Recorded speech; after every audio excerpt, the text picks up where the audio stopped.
Assalamualaikum warahmatullahi wabarakatuh. Sahabat IKADI yang dirahmati Allah Subhanahu wa taala, senang sekali berjumpa pada jelang maghrib ini. Innal hamdalillah nahmadu wa nasta'inuhu wa nastaghfiruh wa na'udzu billahi min sururi anfusina wa min sayyiati a'malina. May yahdihillahu fala mudhillalah wa may yudlil fala hadiyalah. Asyhadu an la ilaha illallah wahdahu la syarikalah wa asyhadu anna Muhammadan abduhu wa rasuluh. Allahumma shalli wa sallim wa barik ala nabiyyina Muhammadin wa ala alihi wa ashabi ajmain, amma ba'du. Rasulullah sallallahu alaihi wasallam bersabda, "Kamin shaimin laisa lahu min shiyamihi illal ju' wal atas." Betapa banyak orang yang berpuasa namun tidak mendapatkan apa-apa dari puasanya selain lapar dan haus saja. Sahabat IKADI yang dirahmati, yang dikasihi dan disayangi Allah Subhanahu wa taala. Hendaknya peringatan Rasulullah menjadi warning buat kita agar kita berhati-hati, agar jangan sampai kita mendapati diri kita sebagai orang-orang yang mendapatkan lapar dan haus saja, padahal sungguh agung, sungguh mulia tujuan daripada ibadah puasa ini, yaitu mencapai gelar ketakwaan, yang dimana ketakwaan ini merupakan jenjang tertinggi, level tertinggi, makom tertinggi bagi seorang mukmin, yang mana Allah Subhanahu wa taala menjanjikan bahwasanya surga itu ditujukan bagi orang-orang yang bertakwa.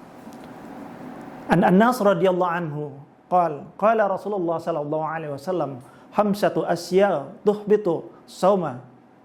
Jadi ada 5 hal yang harus kita perhatikan agar Allah Subhanahu wa taala tidak menghapus pahala puasa kita. Jadi ada pertama al-kadzibu. Al-kadzibu, yang kedua adalah ghibatu, yang ketiga namimatu, wal yaminul ghamus, yaitu dan bersumpah palsu, wan nadhru bisyahawat.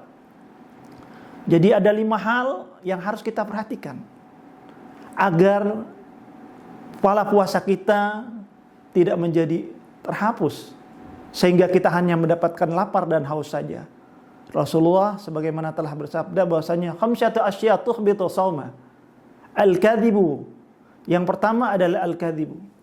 Hendaklah kita menghadirkan diri kita untuk berhati-hati dalam menjaga lisan kita agar kita tidak mudah berbohong. Anak-anak muda sekarang itu sangat mudah sekali berbohong, ya, dijadikan bercandaan, dijadikan bahan lucu-lucuan, ya. Saya nanti akan traktir kamu ya, tapi bohong. Ya, ini pun dilarang di dalam Islam, bahkan berbohong, bercanda pun kita dilarang untuk berbohong.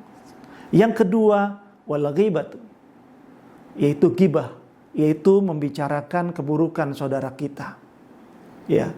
Di luar bulan puasa saja sudah dilarang, apalagi di bulan Ramadan yang penuh dengan kemuliaan ini, maka seyogyanya kita harus menghindari ghibah. Setelah kita menghindari perkataan bohong, yaitu ghibah, yaitu membicarakan tentang keburukan saudara kita. Ya. Saat ini terutama kaum wanita, kaum ibu-ibu, bahkan bapak-bapak termasuk yang sangat suka menonton tayangan televisi berupa infotainment. Padahal di dalamnya banyak sekali ghibah yang berseliweran. Bisa jadi kita tidak berghibah, tapi kita mendengarkan ghibah, dan itu termasuk dosa dan bisa menghapus, merusak pahala puasa kita. Maka dari itu janganlah kita termasuk orang-orang yang bersama-sama mereka dalam pergibahan sehingga bisa merusak pahala kita. Kita berghibah saja sudah dosa, apalagi kita mendengarkan ghibah dan kemudian kita men-share. Ya, maka dari itu sangat banyak sekali bukan hanya di televisi, bahkan sekarang ghibah itu sudah masuk di HP kita, berseliweran di beranda Twitter kita, berseliweran di Facebook kita, berseliweran di Instagram kita. Maka kalau ada yang seperti itu, kita skip aja. Dan bila perlu pada bulan Ramadan kita ini, kita jangan kita scroll kecuali hal-hal yang bermanfaat. Hal yang seperti itu ya kita hindari, ya, bila kita tutup pada bulan Ramadan ini, sehingga kita bisa memaksimalkan ibadah Ramadan kita sehingga tidak menjadi terhapus pahala puasa kita dengan Kita hanya mendengarkan atau menyaksikan pergibahan dan kemudian bahkan kita sambil menikmati, ya luar biasa. Memang terkadang ibu-ibu tuh lelah dan obat lelahnya adalah biasanya bermedia sosial. Tapi di bulan Ramadan ini hendaknya menjadi warning buat kita agar jangan sampai lelahnya ibu-ibu dari pagi hingga kemudian dari bangun sahur hingga menyiapkan hidangan berbuka puasa menjadi sia-sia dengan mendengarkan pergibahan yang ada di media sosial maupun ada di infotainment. Yang berikutnya adalah an-namimah. Wan-namimah. An-namimah adalah sebuah akhlak yang tercela, yaitu mengadu domba. Mengadu domba saat ini, mengadu domba itu sangat mudah, ya.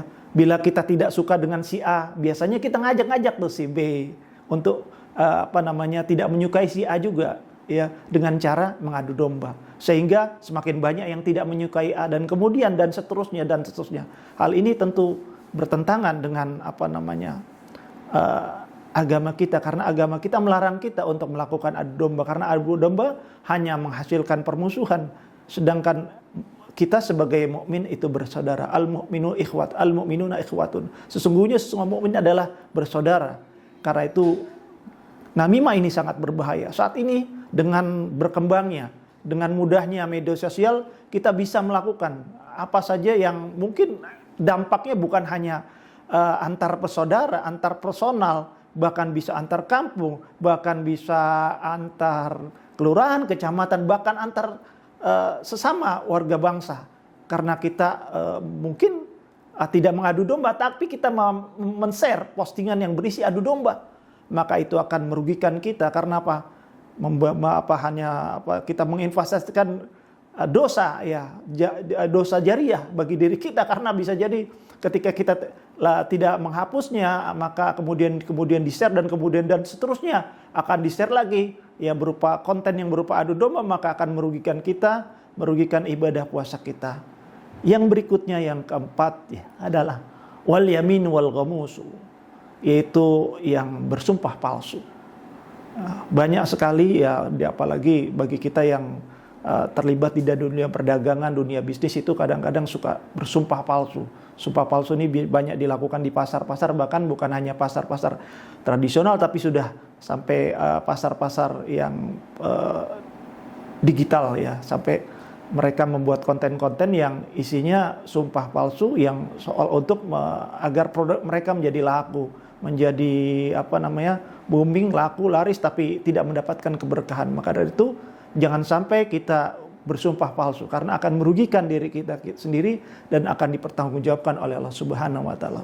Yang berikutnya adalah wan nadru bisyahawat. Yang kelima adalah pandangan yang penuh syahwat. Artinya memandang dengan penuh syahwat.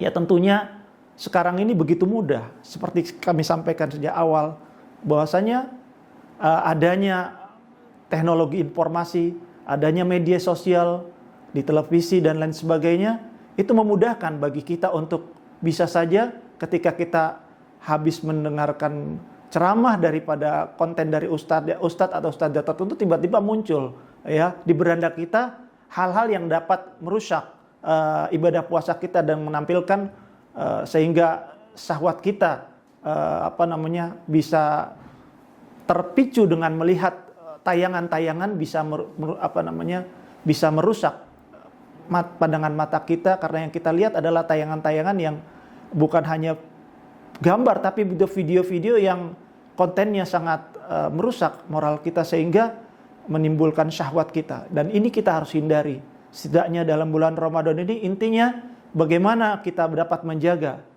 panca indera kita yang Allah berikan kepada kita, berupa lisan dengan tidak bergibah, dengan tidak berbohong, dengan tidak namimah, dengan tidak bersumpah palsu, dan menjaga penglihatan kita. Karena apa?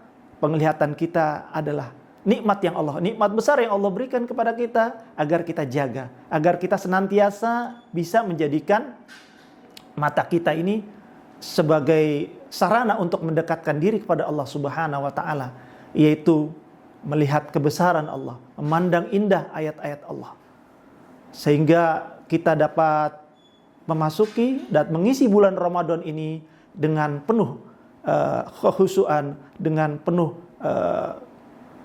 semangat sehingga terhindarkan diri dari 5 hal tersebut. Yang pertama adalah bohong, yang kedua adalah ghibah, yang ketiga adalah namimah, yang keempat adalah bersumpah palsu, dan yang kelima adalah memandang dengan penuh syahwat.